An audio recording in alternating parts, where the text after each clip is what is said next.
welcome to Mashmouth, a podcast covering every single episode of the hit 1970s sitcom MASH. I'm Vanessa. And I'm Ethan. Ethan, today's episode features kind of a shoddy gift. It's not great. We'll get into the context of it in the episode. But I wanted to talk about any time that we have gotten kind of a not great gift.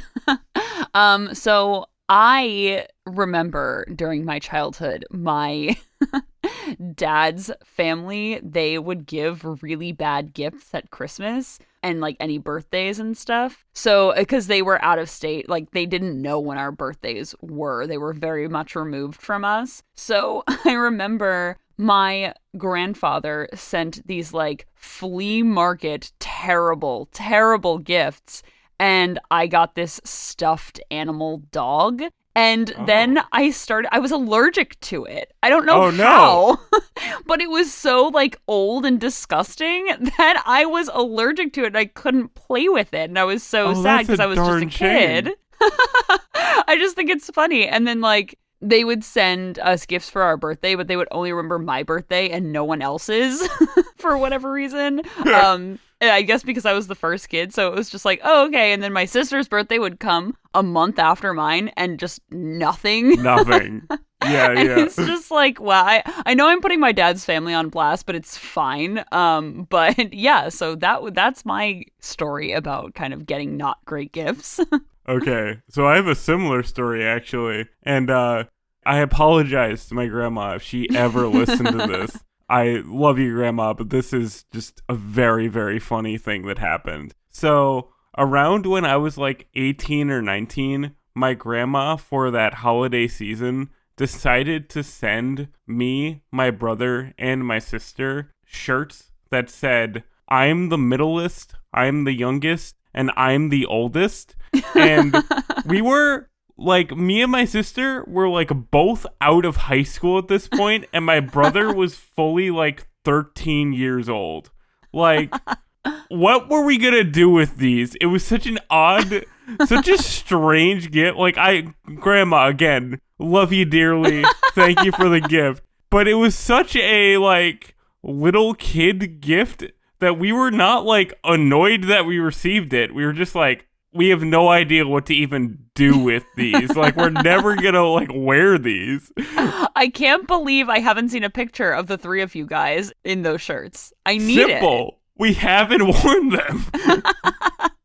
I would honestly love to see that. That's also so funny. That's crazy. We love a crazy grandparent gift moment.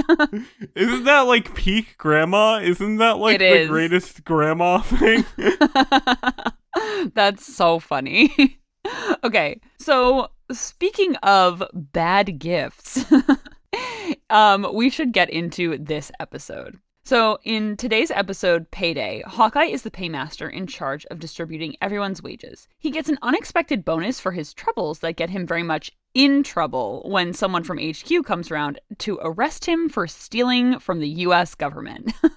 So Ethan, what did you think about this episode? This episode was wild. You know how last week we kind of not complained, but we were okay, this is just a sitcom episode. Mm-hmm. This is a sitcom episode, but it's a crazy sitcom episode. This is the kind of wacky nonsense that I want from MASH when they're not interested in doing a more complex story. If every episode was this kind of zany, let's say, we would have no problems at all, because this is just such an enjoyable, odd story to have, you know? Yeah, it is exactly. It has so many MASH-isms in it. It's I know I say this a lot, but it's so MASH, this episode. Mm-hmm. And I absolutely love this episode. And as I said before, it has one of my favorite MASH lines, of all time. This is probably one of my favorite MASH episodes just in general. I love this episode so much. Stay tuned for favorite lines, where I actively try to guess Vanessa's favorite line of all time. Yes, and it's we gonna can't be wait for that. The most boring one. Okay, so let's get into more of the plot of this episode. I know from my several rewatches of this show that Hawkeye is the paymaster multiple times throughout the series, But Oh, cool. yeah, I think that this is the first episode where he is like featured as Paymaster, and I it think like so. it doesn't get any better from here Mm-hmm. for him. I love when they introduce something in the very beginnings of the show and then they use that plot line in further seasons. I don't know, something about that is very like nostalgic for me. You get to see it build in the new iterations of it. Yes, But yes. speaking of lines, I really like that in the beginning of this episode, Radar is like, as you know, you're paymaster for the day and blah, blah, blah. And Hawkeye is just like, yeah, I know, because I'm not a guy who walked into a movie late. Like, I understand what's going on. Which is such like a meta line to explain away exposition that everyone there knows. And he's like, yeah, you're giving me exposition right now. I know. Let's just get to work. It was interesting though, because I feel like people could grasp the concept of like, okay, Hawkeye is in charge of distributing pay pretty easily without Radar having to have read that whole like thing. I mean, it added to the comedy because Radar just reading it in the most monotone robotic voice was very funny, but it was an interesting choice to be like, yeah, explaining what Paymaster is. Like, we all know what a Paymaster is, I would think. I don't know. Unless you're 8 years old watching this and never set foot in a job environment. Yeah, maybe 12-year-old Vanessa appreciated this more than I remember. Yeah, I definitely. also think it's always so sweet that Father Mulcahy is always pulling for the orphans. Like on Payday, he has this little like rummage sale set up to help the orphans. It makes my heart so happy. And then he gets nothing but like 4 IOUs and I'm gonna burn through all my lines like in the episode. Yeah, I thought maybe it was save so them. funny. Okay. Thought it was so funny that someone offered to give a bishop a nose job. Like, that's a delight. I loved that. So, like we said, it starts out with Hawkeye kind of setting up to be Paymaster. He is dealing with all the enlisted personnel's non-officers' pay. So I just wanted to point out, case in point from last episode when I said Hawkeye does not salute unless it's very extreme or important circumstances. So the first person to come get his pay salutes Hawkeye like 3 times, and Hawkeye just waves. He does not salute back. And I just wanted to point out, yes, you will start seeing it a lot more now. What I really liked in terms of Hawkeye, you know, not necessarily playing the military game by the rules, is that, you know, there's this whole little running thing as opening bit with Frank being like, well, Klinger can't be paid, he's not in uniform. And then the second Klinger shows up in this slightly more uniform-esque dress that he's wearing, he's just like, yeah, sure, sign your Jane Hancock here. And Klinger's just like, bless you, sir. And, you know, Frank's real mad, but that is just such the Hawkeye energy of like, well, you know, people are living their lives. I'm going to give him money anyway. I loved when Klinger came up to collect his pay, and they give their army IDs to Hawkeye so that he can give them their pay, and Klinger gives his measurements. Oh, was that his measurements? I didn't even notice that. I'm not smart enough for that. It took me a second. It did take me a second, but just something about all the humor in this episode just really hit so well for me. I loved it. And then in this little scene, this episode jumps around a lot, but we get the introduction of the poker game again.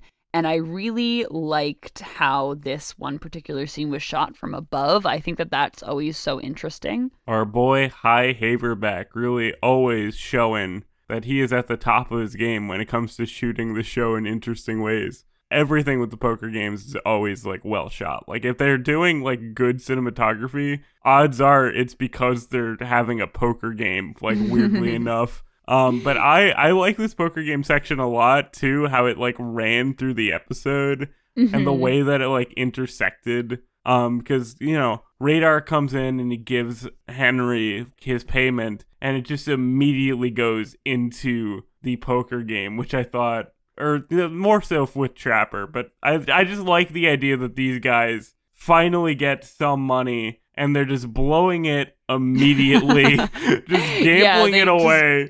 Yeah, we'll get to it at the end, but Trapper is just completely broke by the end of it. He has gambled away his entire paycheck for the month. I'm like, dude, what are you doing?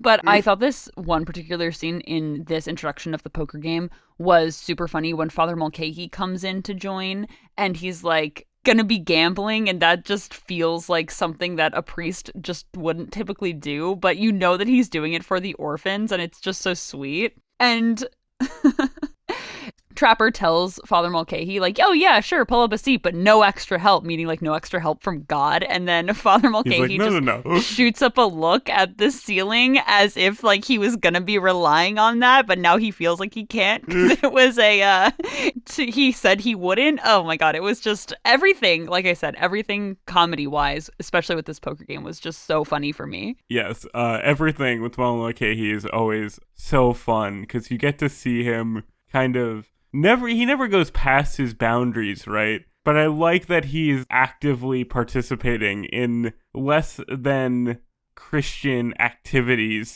for the church and everything. Like, I would watch a movie about like a priest who has to become like a card shark to save the orphanage. That'd be an incredible film. I think that's just Sister Act, dude.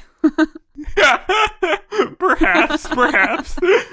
Father Mulcahy would work so well in the Sister Act universe, I think, personally.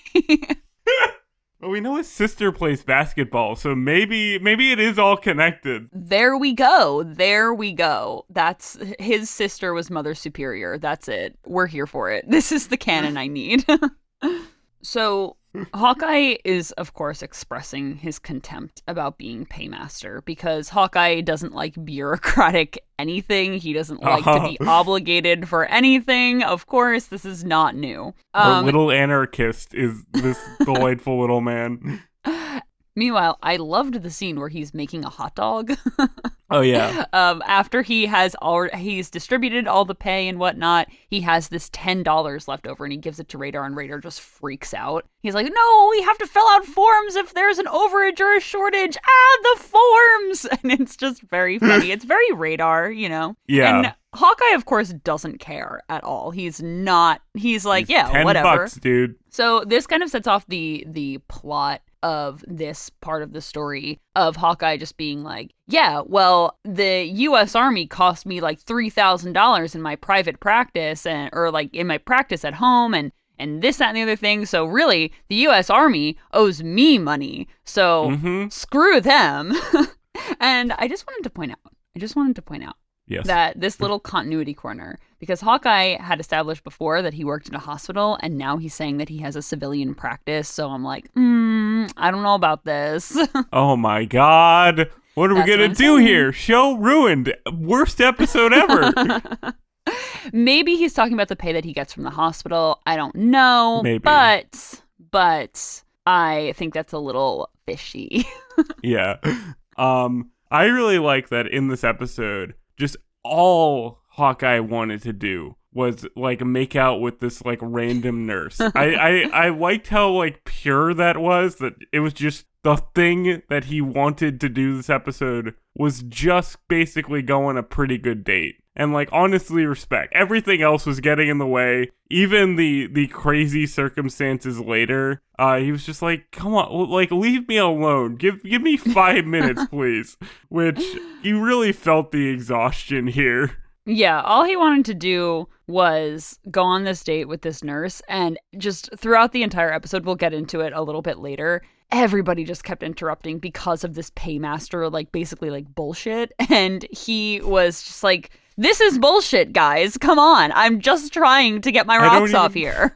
Okay, that's a little, but yeah, he just wants to chill out for like a day, and they won't let him do it. No, that's the army for you.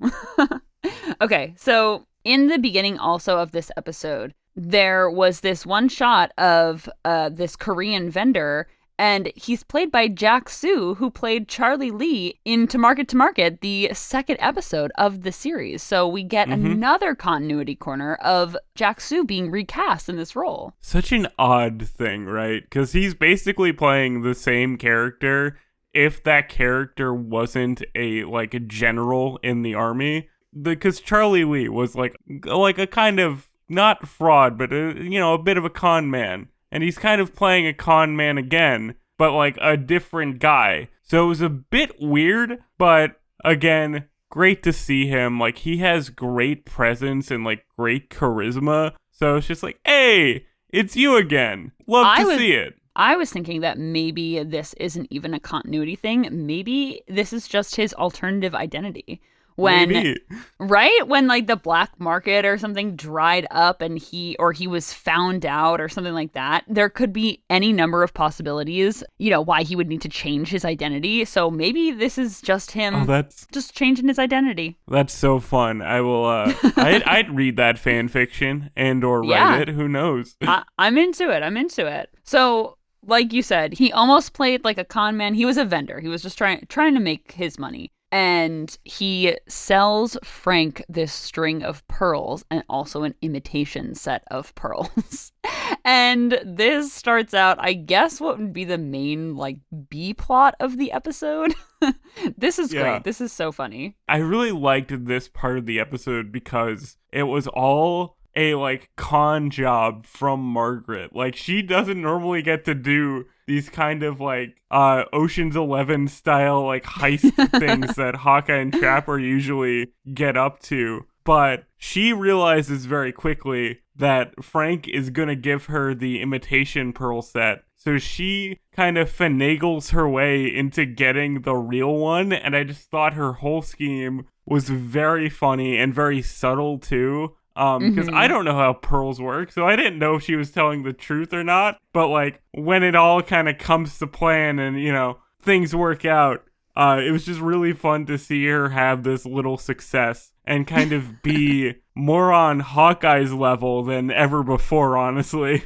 That's so funny that you mentioned that, because when I was watching the episode, I noted that it doesn't feel like Margaret would typically buy anything from this guy. It seems a little bit out of character for her, but she was saying like, oh, this place is so drab. This place, I just want something fun and pretty that'll make the camp better for me. And I feel like that indicates that she's also sick of this place as well, because you wouldn't normally think that Margaret would be the one to get homesick or be like, I can't deal with the army anymore. I can't deal with being in Korea right now with this war, because the army's her whole life. So you don't typically see that from her. And that, again, to me indicates that she's more on the side of Hawkeye and Trapper than we might think she is. So that was just that part alone just really did it for me as well. Yeah, it was very fun to see. I also loved that the vendor, played by Jack Sue, said to Frank, oh, I have this really beautiful set of pearls, and then I'll throw in this cheap imitation set. And he's like, why? He says to him, well, you're married, so it's just like you must be basically an adulterer. And I love that he got pegged so easily as the adulterer. No, that was very funny. I really enjoyed that. How he describes Frank is that he's like, oh, he has what we in Korea call a real fertilizer face. Not quite ferret face, but we're on the right track there. We're on the right track. I thought it was like you said, Margaret kind of immediately knows, because this Korean vendor tells her, oh, I sold this imitation set to a major in the other tent. She immediately knows it's Frank, right?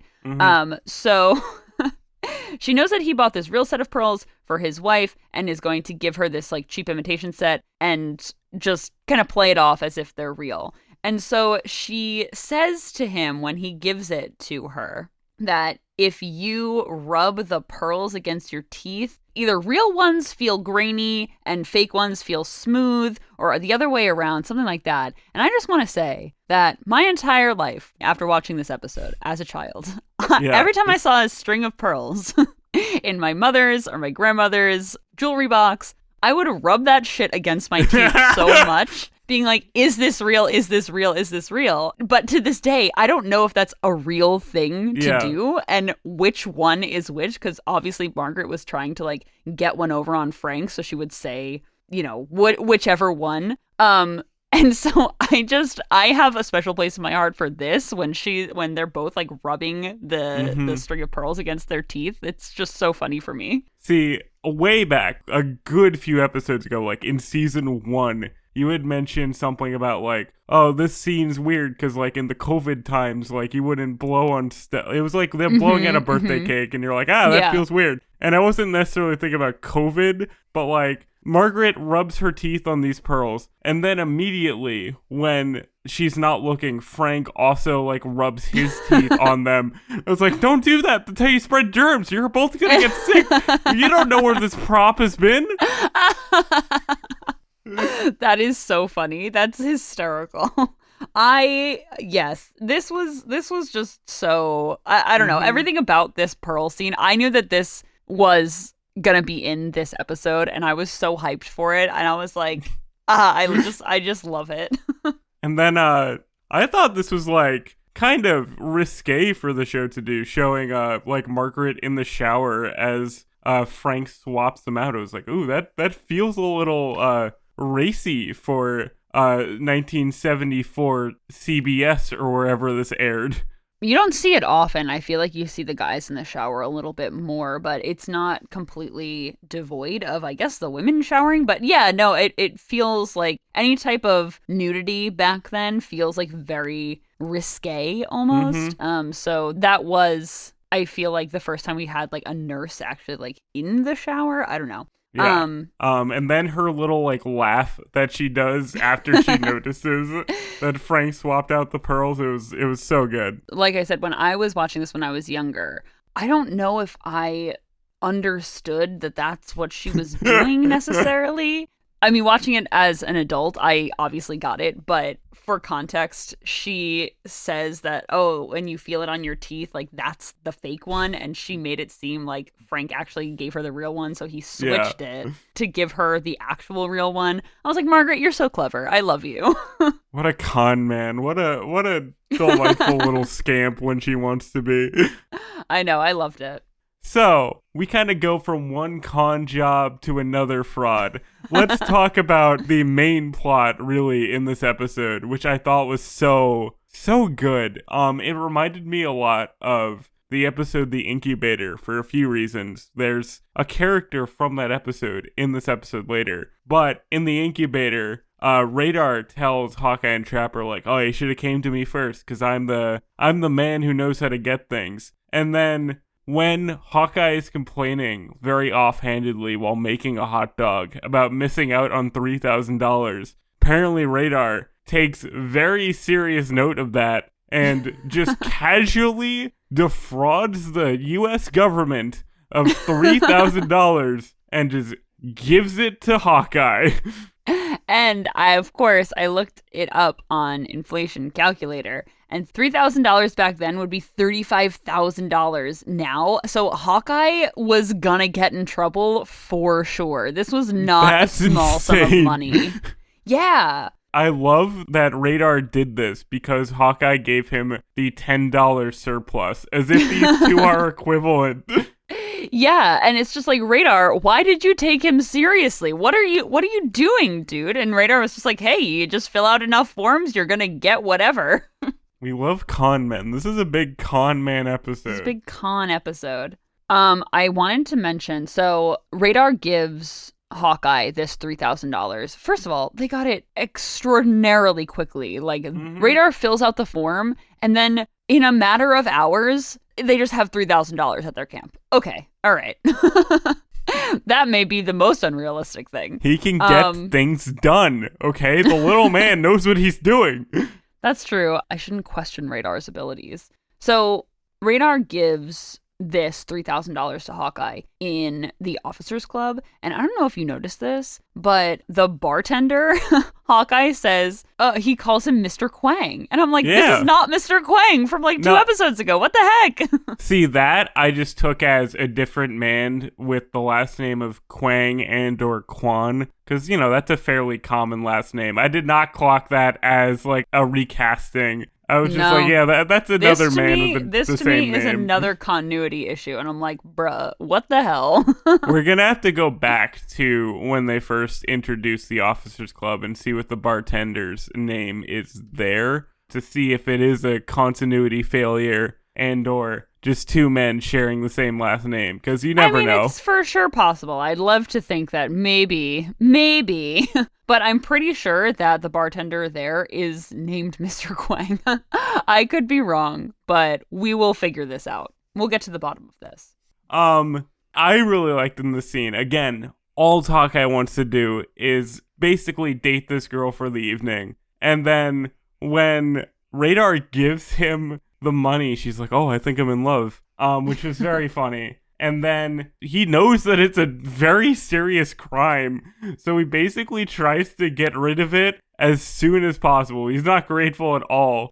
Yeah, this felt very in character for Hawkeye, of course, because he is basically claiming he should get this reparations or compensation from the war for being so, like, shitty to them. And then as soon as that money lands in his lap, he is like, absolutely not. This is not honest. This is not right. I have to give this away. So what does he do? He gives it to Father Mulcahy for the orphans, who, Which, by the way, was in the Officers Club playing ragtime on the piano as Hawkeye is trying to have this romantic evening with this nurse. And that just also felt very MASH to me, that Father Mulcahy, the priest, was just there playing ragtime, interrupting this romantic date. Loved that. Well, I love the Father Mulcahy stuff because it's such the Hawkeye solution to things, right? Like, he's always, Hawkeye's mischievous. He's always pulling some stuff. But when it comes down to it, he will always, like, prioritize what is the best for everyone.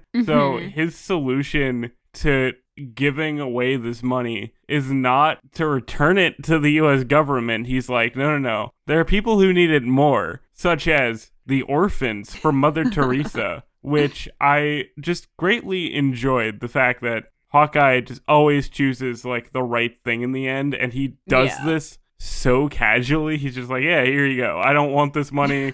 So it's best used where people actually make something, like, good out of it. Yeah, he is almost, like, repulsed by the money. He's like, Radar, this isn't mine. I can't keep this. But then he just summarily gives it away, which is so funny. He acknowledges it, that it's not his. And he's just like, yeah, but it's not mine to keep, so it must be mine to just give away. So he just gives it to Father Mulcahy as if that's a solution at all.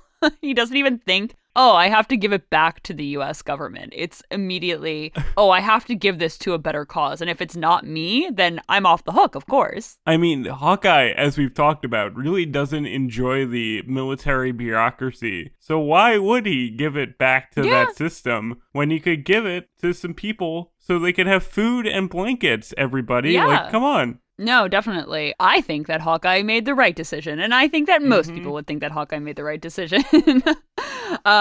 So right after Hawkeye gives away this money to Father Mulcahy, they go back to the swamp, and Trapper comes in begging Hawkeye for money.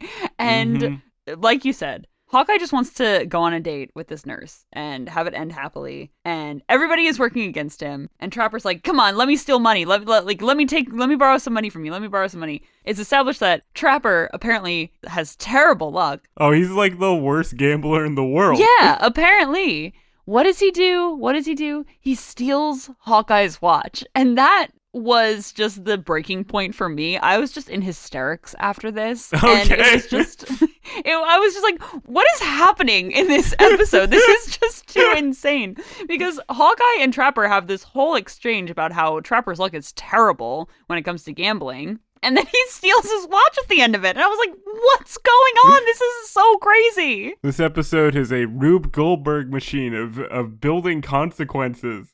I didn't even I was just like, okay, he's a gambling addict. He's going to steal stuff. But I'm so glad that you are like, this is hilarious and insane. It was so funny. I was like, this just really tops it. And then this poor nurse, I don't know if this is exactly when this happens, but, she hits a breaking point with everybody kind of barging in. And it's just like, I'll see you after the war. And I felt so bad. I was really hoping that, things would work out for Hawkeye in this one. And then it kind of doesn't, because, immediately after that, this man from HQ comes in. And it's like, yo, bro, you defrauded the government. You're going to jail. And he's like, I didn't do it. I was given the money. It was so real. If this, somehow actually happened, right? And you somehow ended up with $3,000 you didn't want, you wouldn't even be, angry about it. You'd be like, I didn't want this in the first place. It was funny because you had mentioned that this gave you reminiscent vibes of the incubator. And this guy from HQ, his character was actually in the incubator. And I agree with you that this episode gives those vibes because the incubator was very form heavy almost, where it was like, well, you didn't fill out whatever crazy form. And then in this episode, they filled out the crazy form and now Hawkeye's in trouble for it. So it was very funny to see that kind of come back in this episode, especially with this character. I really like seeing this guy again because he's just so dry. He reminds me a lot of the teacher in Ferris Bueller, the character played by Ben Stein. Just this man who is such a charisma vacuum that it becomes hilarious. That's how I felt. And again, just Hawkeye's absolute exasperation at this entire situation of just oh, I guess I'm going to jail. And there's nothing that I could do, so I might as well just kind of go along with it, was so funny. Yeah, because after this guy shows up and says, yeah, you defrauded the U.S. government of $3,000, which we know now is so much more money than $3,000, you're gonna go to jail. And so, like we said, it's established that they're playing this poker game. They've been playing this poker game basically all night. And before this guy takes Hawkeye away, they have to go sign off with the commanding officer, Henry Blake, who is in the middle of playing poker. And Henry is just ignoring it the entire he's just like, yeah, don't worry, we'll handle it, because it's established before that Henry is like, oh, I just want to go play poker and I don't have that much money, and so he's there, he's frustrated, all this kind of stuff. And so he is just so like, yeah, Pierce, we'll handle it, don't worry. And I loved that. I loved that so much. And then I love that, the show is very much about the bureaucracy of the U.S. government, how the gears of America grind slowly. But for this one evening, we could do everything so quickly. We could get $3,000. We could send an official to get the $3,000 back. But Hawkeye decides to donate that money to the orphanage. And the guy is like, well, I want that money back anyway. It's so... And a comedy of errors, if you will. It was a perfect little absurdist play this episode. It was very funny, and I liked how the guy, I think his name is Captain Sloan, how Sloan was coming to arrest Hawkeye, oh, I want the money back. And then Father Mulcahy says, oh, well, we gave it to the orphans. And then he threatens Father Mulcahy too. And it's just this guy is just feeding orphans. Please don't arrest him. he's gun-ho on arresting literally everyone at any opportunity. It was so weird. Apparently. So anyway, like we said, it kind of all culminates into this one scene where Hawkeye is like, hey, Henry, they're taking me away. And Henry's like, yeah, I'm playing poker. And then it comes about that Trapper actually has a stroke of luck and he wins at poker. Perfect irony. He is taking the pool and he says to Hawkeye, oh yeah, I used your watch. And then Hawkeye is like, you stole my watch? What the hell? And that also made Trapper stealing the watch so much funnier to me, because Hawkeye was so incensed that Trapper stole the watch. He's like, all right, well, you stole my watch, so I'm giving all this money to pay back this guy, so we're all even now. Yeah. And it was so funny that, like, in this poker game, run by people who are constantly saying that they have no money, somehow accumulated $3,000. Yeah. What are we rolling in here? I Incredible. know. Incredible. That is insane. But just how quickly this happens, right? Because it's literally in the same, like, breath that Trapper wins this money. And Hawkeye, you know, using the watch stealing as the compensation for paying this guy, it was in the same instant. So how angry Trapper gets, I thought was so funny. And but like knowing where Trapper goes and like how Trapper kind of leaves the show very soon, I was like, is this why he leaves the show in the way that he does? Was he that mad? Hey, it's a possibility. Fan theories all around. It could definitely be. Maybe he was just done with Hawkeye for taking his money. Because he even says, we've been through thick and thick. We should be able to be like bros about this. But no, he just gives away his $35,000 equivalent.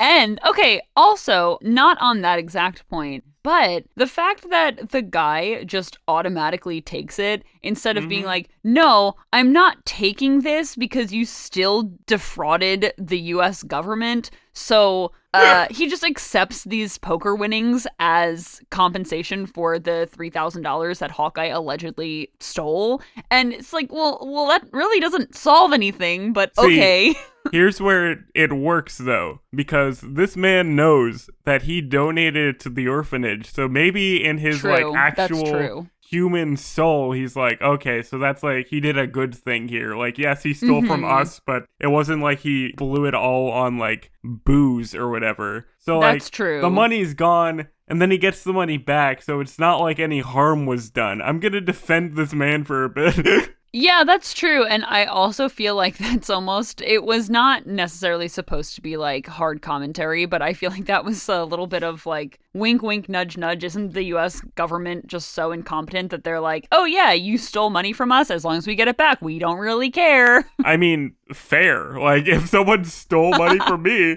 and then gave it back, I'd be like, yeah, okay, sure. Like, buddy, it all comes out in the wash. You know what I mean? Yeah, that's true. That's so funny. This was a great ending, too, because the rest of them are all sitting around the poker table. And it's so cute when Radar says, okay, does anyone know how to play Go Fish? Or, you know, just Gin Rummy or whatever, like his little kitty card games are. I thought that was just such a cute point at the end of the episode. Hey, man, he may be able to defraud the government, but at his core, he's just like a soft little guy who, you know, he loves to play Go Fish. Can you blame him? No, for sure not. So, Vanessa, I think it's time that I guess what your favorite Henry line of all time is. If you're a true listener of the show, if you're a true hardcore fan, you'll know that in like episode 2, Vanessa almost brought this line up and was like, no, we'll save it. I did. Oh God, I remember saying, no, I'll save it till we get there. And now we're finally here. I'm so excited. Do you want to take a gander at what it is? Yes, you off mic have said that it's not a particularly impressive line. So I have one guess, and if I'm wrong, I will eat my shoe. So Henry says, I'm not old enough to be his father, am I? I went to his... Is that it? No, it's not. No! Eat your shoe, Ethan, right now. Okay. Nom. This is an audio medium. You don't know what I'm doing. Okay. Now, I thought that line was funny. But my favorite Henry line is when the ending scene where Hawkeye is saying to Henry, hey, you know, I'm being arrested, and then Trapper wins the pool, and Hawkeye immediately takes it and gives it to this guy, and, you know, they all walk out, and Henry says, boy, I wish I knew what was going on. I should have known.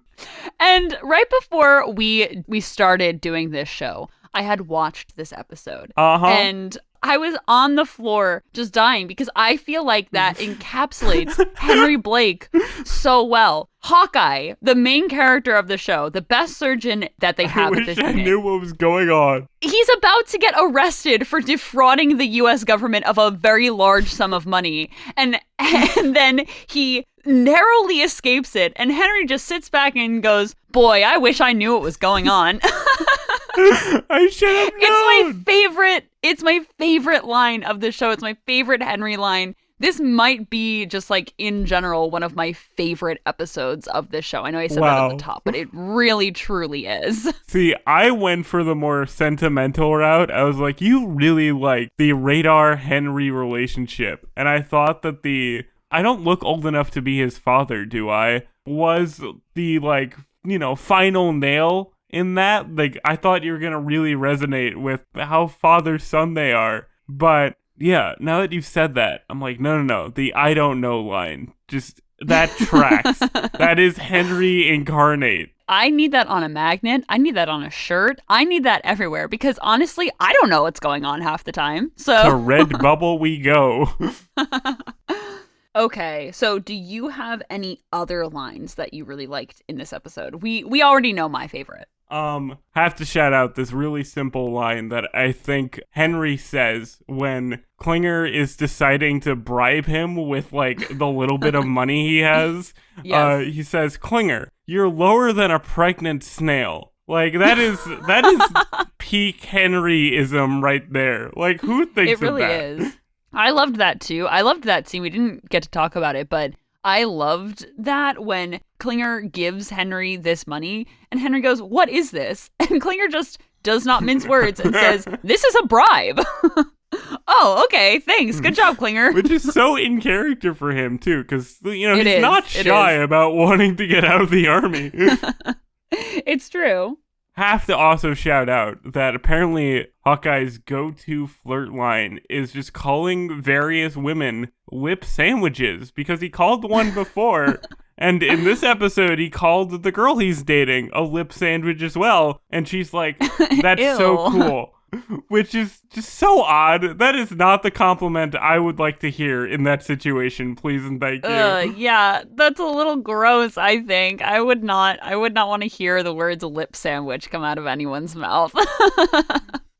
The last line I have written down, when Klinger comes to the line to get paid and Frank kind of intercepts him and Frank says, just where do you get the gall to show up for payday dressed as a $2 streetwalker? And then Klinger, with all the worry in the world in his eyes, says, I was worried about these earrings with tweed, as if he is so worried about looking cheap while he goes to show up to be paid. I love Klinger's sense of fashion. He really knows his stuff. Listen, man, he does know what he's doing, which I think is like what makes this joke work, is that how invested he is in his appearance, that he like wants to look good while like being a goofball. It's true. I appreciate that from Klinger. So Vanessa, with all the talk of fraud out of the way, do you have any trivia for us in this episode? I do. I have some trivia on Eldon Quick, who played Captain Sloan in this episode. Our favorite stoic boy. Our favorite Ferris Bueller teacher-esque guy, Mr. Ben Stein before Ben Stein. Before Ben Stein was cool. Okay. So Eldon Quick played Captain Sloan in The Incubator, like we said, and he will also reappear in season 6 as Captain Sloan, but not before he reappears under a different name as a different captain in season 4. Good to know that they'll just recast anybody on this show. That is, that's an odd charm of it, I suppose. Yeah. Especially because he showed up so late in season 3. And then I know the episode where he shows up in season 4, and it's so early on that you're like, man, twin brother. Yeah, hey, maybe. Who knows? Just a guy who looks suspiciously like this other guy. Okay, so back to Eldon Quick. So he was born in San Joaquin County in California in 1937. And Quick is an alum of the American Shakespeare Festival, which is where he made his professional acting debut. Quick was definitely one of those people who you saw constantly on TV shows through the 60s, 70s, and 80s. He did guest spots on so many popular TV shows, some including Gomer Pyle, Bewitched, Charlie's Angels, The Rockford Files, The Waltons, one of my personal favorites, Little House on the Prairie, Twilight Zone, and The Young and the Restless, which was a soap opera. Wow, we love a broad range. This man touched all the pop culture. Yes. And by all accounts that I have found, Quick is still alive and is 86 years old. Nice. That's lovely to hear.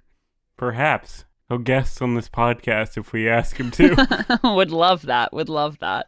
Okay, Ethan. I think we know what my martini rating for this episode will be, but what is yours? You know, honestly, talking to you about this one, just having a great time. And this episode's really great and really fun. It's like what I want from the pure comedy ones. I'm gonna have to go very high and just give it a 5.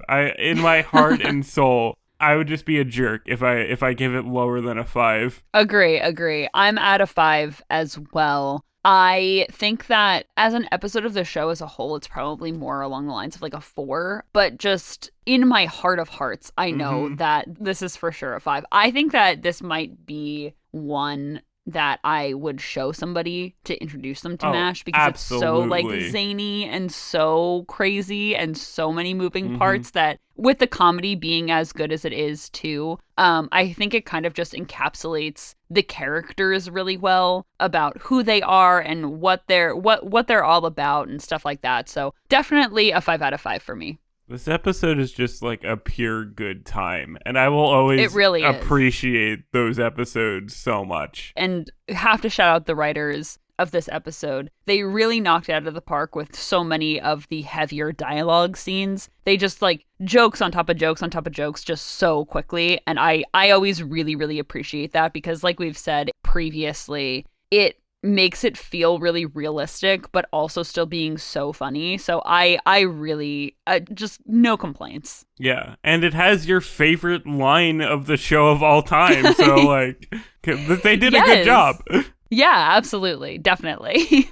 So, just to wrap up, we'd like to give thanks to Jacob Faribalco for being our technical consultant, Melissa, my sister, for cover art, and of course, our listeners. Our music, social media, and contacts for the show are linked in the description, as always. And join us next week for Season 3, Episode 23, White Gold. But until then, don't steal your friend's watch for poker. Goodbye, farewell, and amen. Bye, everyone.